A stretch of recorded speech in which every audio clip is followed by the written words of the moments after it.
Naibiki vous belé ba zolanda chaîne abiso otolobela makambo etali 3e testament tikete kombo Yesu Kristo ekomisama tokolemba te koloba parce que tosengeli koloba po bato babika tolobaki na tina etali Satan parce que Satan afungoli misu afungoli matoi bato bayoka ye mais tozolinga lelo Nzambe nde azala afungola matoi afungola misu po ete tobanda koyoka ye toki tokenda mokanda ya Ephésiens 1 verset 18.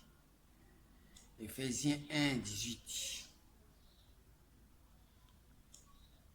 elobi boye na otanga ngo na kombo ya Yesu Kristo ya Melchisedeki nazotanga na kombo na Yesu Kristo ya Melchisedeki. Et qu'il illumine les yeux de votre cœur, qu'il illumine les yeux de votre cœur pour que vous sachiez quelle est l'espérance qui s'attache à son appel et quelle est la richesse de la gloire de son héritage qui réserve aux saints. Misu oana ya motema ezana héritage. Soki Nzambe asali nyonso afungoli yo misu. Apesio misu. Tote kota mukanda ya proverbe. Tozongelango. Et quelle est envers nous qui croyons l'infinie grandeur de sa puissance se manifesta avec efficacité par la vertu de sa force. Il a déployé un Christ en le ressuscitant des morts, en le faisant asseoir à sa droite dans les lieux célestes, pas sur la terre. Oh, na terre, Satan a zo promené, mais si vous en lieu céleste, vous avez so afungoli omisu, okubanda kozala na lieu céleste. Or, na lieu céleste, ata soki Satan ye, oko détecter. Oko détecter, puisque ye mingi aza ko parcourir terre. Tout kotanga na mukanda ya Job 1:6. Il est toujours à parcourir à terre. Ça veut dire terre où ils ont épouse. Satan a une possibilité facile ya kotambola. Mais ce qu'on mati niveau céleste, ata soki atamboli okoyeba ko identifier yepe okubwa kisaika ka na terre po mukanda ya Apocalypse 12:12 elobi boye. Apocalypse 12:12 et le Bible.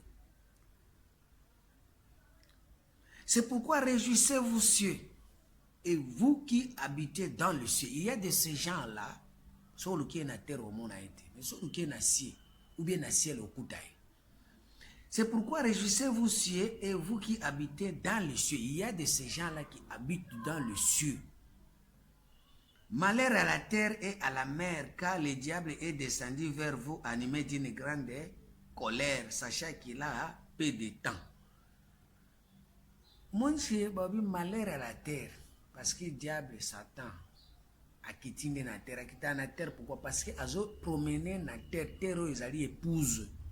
Si vous avez épouse, diable, Satan, a quitté, parce que vous avez moisi, oyo, osala, au lieu époux na yo, ils allaient éternel, oyo, osala plaisir na yo, asundola ote mais Satan ande a comme époux na yo pour asala plaisir na azo promener sa promenade, c'est-à-dire quoi? Otondisami na pensée humaine, otondisami na science humaine, otondisami na connaissance humaine. Lequel de l'homme connaît les choses de l'homme si ce n'est l'esprit de l'homme? Otondisami nango, tellement otondisami nango yango komo nango komi bonzambe. Alors tango zo sala ngo boye, et bien que c'est Satan qui est en train de parcourir la terre. Tant que vous maîtrisez, vous pratiquez encore à travers le Banzambe, que Satan doit parcourir la terre. À ce moment-là, malheur à cette terre, parce que Dieu il a déjà maudit ça. Tout le temps, dans Genèse 4, verset 11 à 12. Esprit à vagabondage sur terre. Au comme moi, si en Zambé, mais ce que moi, si en Zambé, ce que moi, si à Satan, nous gérer Satan, nous gérer pensée humaine. Or na pensée humaine siko kumona Satan azo sala bisala azo balola kama bele rabourer.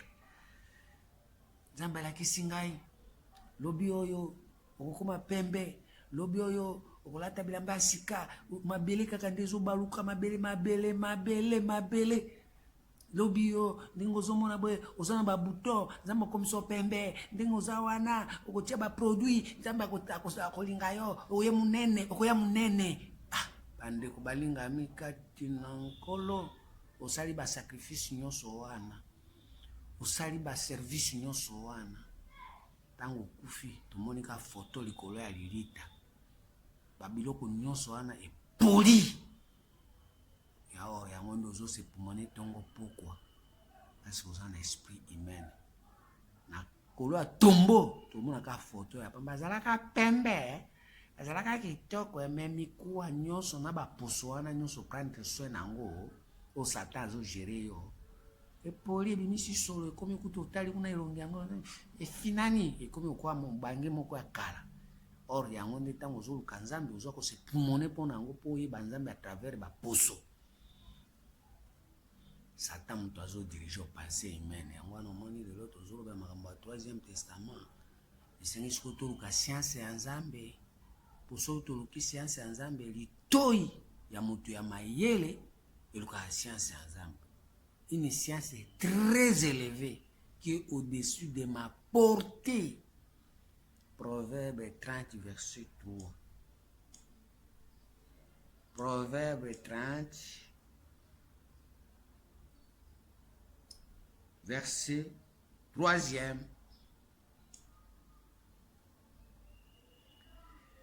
Je n'ai pas appris la sagesse et je ne connais pas la science de ça. Or, il y a une science où il y a pas santo. Yo ngoza la monsanto, monsanto nanzelani. Nanzela la science ya basanto. Mais yo yebi yango te. Pe ozana souci nango te. Litoi na yo ezana souci e yo kayango te. Molinga mi kati na nkolo.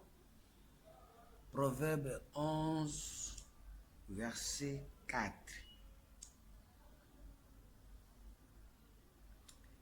Au jour de la colère, la richesse ne sert à rien, mais la justice délivre de la mort.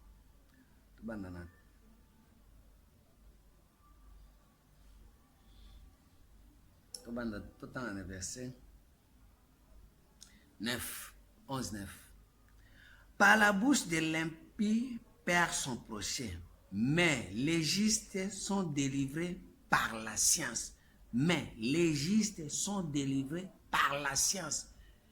Ce qui doit nous délivrer, c'est délivrance. C'est juste. Ils ont pensé humanité. Ils ont pensé il y a Satan.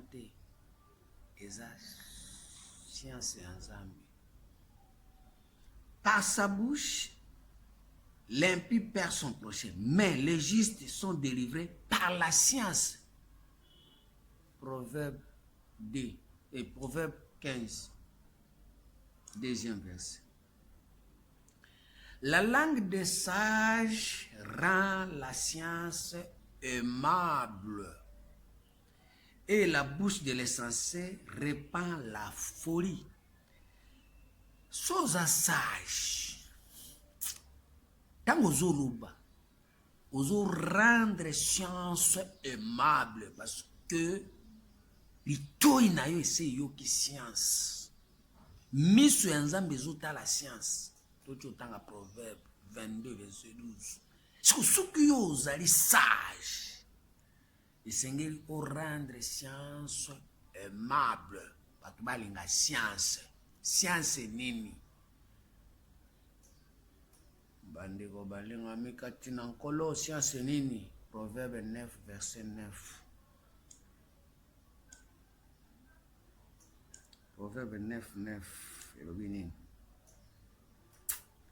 Donne au sage, il deviendra plus sage. Instruis le juste, il augmentera son savoir. Le commencement de la sagesse, c'est la crainte de l'Éternel. Et la science des saints, c'est l'intelligence. La science des saints, c'est l'intelligence. Moutaza intelligent, Seigneur dans la science des saints. Pour ceux en sciences des saints, nous sommes intelligents. Mais ceux en sciences humaines, nous sommes en science B, mais ils sont humaines.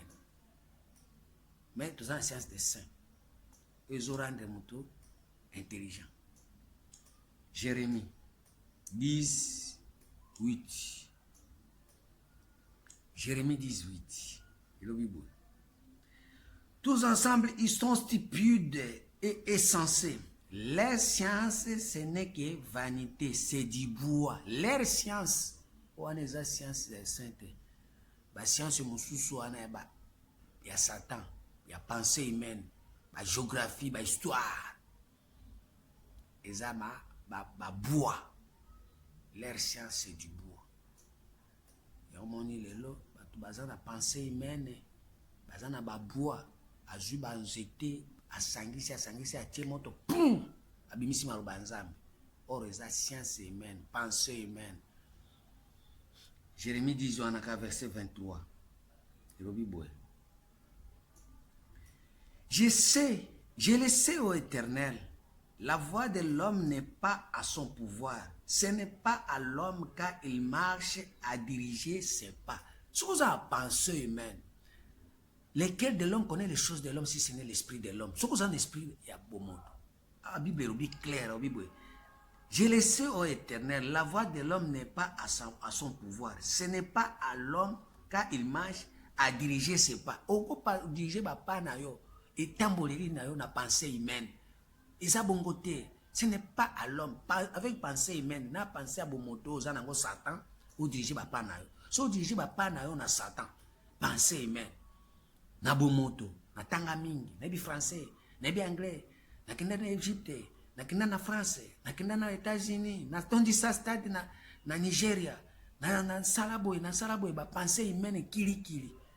Nzambe a permettre te otambola na lolenge wana. Eza nzela na yo te kotambola babiloko wana. Soko otambola na nzela wana, eba ke Satan muto azo gérer yo parce que azo parcourir terre na yo tant que épouse. Yende aza époux na yo. Azo parcourir terre, azo peso science humaine, di bois. Eza banjete ya omoni Jésus baboma na bois puisque yé pe azalaki na science humaine. Maudit soit celui qui est pendu au bois. Jésus pe azalaki na science humaine yango baboma yo pe so za science humaine. Si tu continues dans le 3e testament to bomango to détruire yango parce que ozana esprit humain. Satan, malgré Pierre a bengaki Jésus Christ, habitué le Christ, le fils du Dieu très haut. Jésus a talikati na kuti sa pensée humaine. Non, ce n'est pas à l'homme de diriger son pas.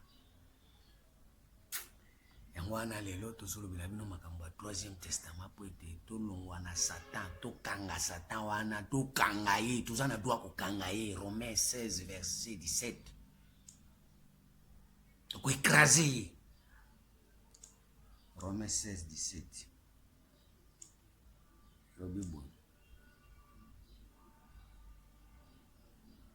Je vous exhorte, frères, à prendre garde à ce qui cause des divisions et des scandales au préjudice de l'enseignement que vous avez reçu. Éloignez-vous d'eux. Bato bazana Satan. Bo bazana pensée humaine. Bazo créer ba division. Bazo créer scandale. Je vous exhorte, frères, à prendre garde à ce qui cause des divisions et des scandales au préjudice de l'enseignement que vous avez reçu. Éloignez-vous d'eux, car de tels hommes ils ne servent pas Christ notre Seigneur, mais leur propre ventre, et par des paroles douces et flatteuses, ils séduisent les cœurs des simples. Pour vous, votre obéissance est connue de tous. Je me réjouis donc à votre sujet et je désire que vous soyez sages et en ce qui concerne les biens et purs, à ce qui concerne le mal. Quel est le mal? Quel est le bien pur? Nzambe alobi kuna na jardin ayebishi moto alobi boye na tie liboso na yo malamu na mabe. Malamu ezali, mabe pe ezali. Mabe eza nini? pensée humaine, Satan. Malamu ezani, esprit de Dieu. L'homme animal ne comprend pas les choses de Dieu. Mais il y a des choses de Dieu. Il y a l'esprit de Dieu. Le Dieu de paix écrasera bientôt Satan sous vos pieds. Le Dieu de paix. Nous sommes dans le Troisième Testament. Alliance à Melchisedec. Alliance à roi de paix. Roi de justice. Le Dieu de paix, Melchisedec. A écraser Satan. A écraser pensée humaine. A écraser bon moto. Na makolo na bino esengeli mutu na makolo na ya ba ko défendre parole de façon que Satan pensée humaine ezale sous na pouvoir tel corona yo moningami katina kolo. Le Dieu de paix écrasera bientôt Satan sous vos pieds.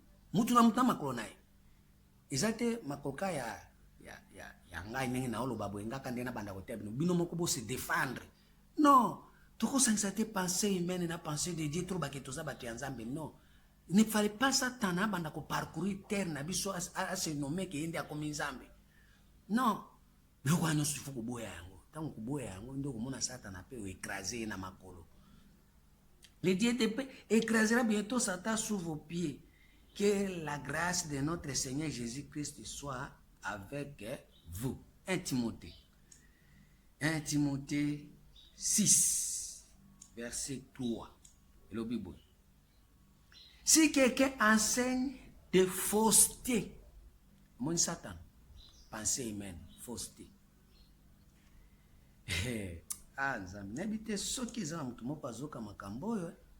Si quelqu'un enseigne de fausses doctrines, si quelqu'un enseigne de fausses doctrines et ne s'attache pas aux saintes paroles de votre Seigneur, de notre Seigneur Jésus-Christ, et à la doctrine qui est selon la piété, tant on y a dit Satan, il faut dire la piété. Piété, c'est-à-dire, makambo zolo basiko zala sirke mutokolo ngolangwa zati. Zalaka wana. Conformément à makambo ningo so comprendre bwe mutu susu aya ko longole sur le Coran. Nyata déjà Satan tokoki ko sale la jamais penser même tout bakiza penser en Nzambe. Non. Tant obi non, il dit kala pe non. Oya telo bisu mutu abana ko parcourir mabele non de kona moni Nzambe zo la isangai buto moko ebime wa na ndenge na babu na komona Yesu Kristo buto kolongwa. Kwani za penser amen.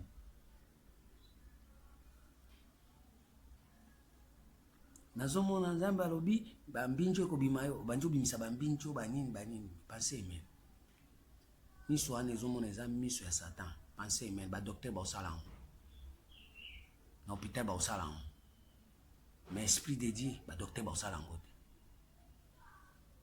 Si quelqu'un enseigne de fausses doctrines et ne s'attache pas aux saintes paroles de notre Seigneur Jésus-Christ et à la doctrine qui est selon la piété, il est enflé d'orgueil, il ne sait rien, il a la maladie des questions oiseuses et des disputes de mots, d'où naissent l'envie, les querelles, les calomnies, les mauvais soupçons.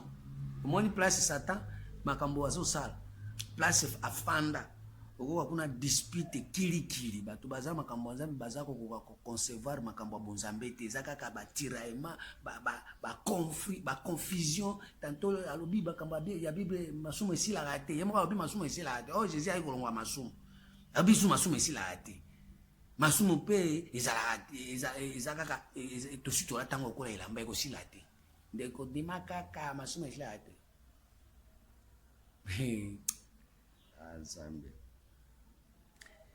Les vains discours, les vaines discussions d'hommes corrompus, les vaines discussions d'hommes, corrompus, d'entendement privé de la vérité et croyant que la piété est une source de gain. Si on a la piété, il faut c'est en effet une grande source de gain que la piété avec le contentement car nous n'avons rien apporté dans le monde, il est évident que nous ne pouvons rien emporter. Ndenge zabwe par rapport na mabele, par rapport na homme extérieur, par rapport na makambo na biso, par rapport na ba science na biso, par rapport na ba boyebi ya ba classe, ba français béré kotambola mingi, ba biloko nyonso na tomema yango te, muto atamoko pe okende nango nulle part. Toyaka nango te, tango muto abotama na ba biloko wana te, tango pe kokufa okende eloko te, ezala ba mbongo. Eza ba mituka boye na église butondisi mituka pe abia wande nzambe azali obiyeba ke toyaka nango te tokuzonga pe nango te puisque biloko ya so toye nango tozongi nango ndeza ya nzambe po ya nzambe eza biloko oyo eza na éternité.